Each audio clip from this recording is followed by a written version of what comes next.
Hello guys, welcome back to my channel. Today in this video I will show you how to fix Wi-Fi not working on iPhone after update iOS 18.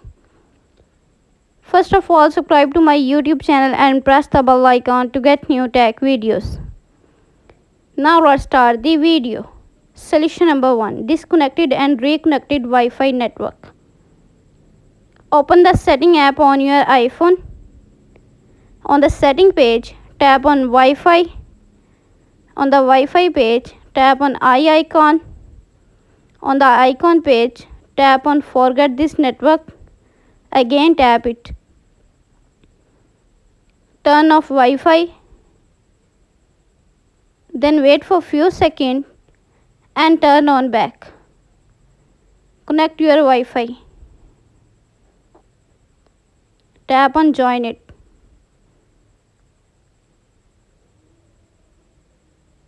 Solution number 2. Disable VPN. Open the setting app on your iPhone. On the setting page, scroll down, tap on General.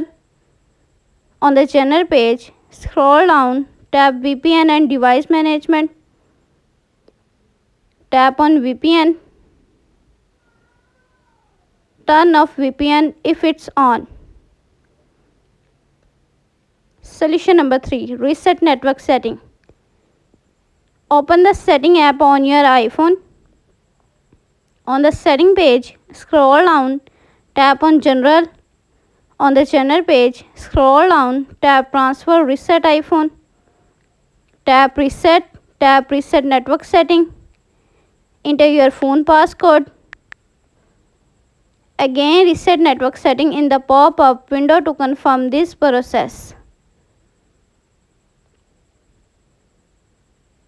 Solution number 4. Set date and time automatically. Open the setting app on your iPhone. On the setting page, scroll down, tap on General. On the General page, scroll down, tap Date and Time. Tap Time Zone. Make sure time zone is correct. Turn on Set automatically.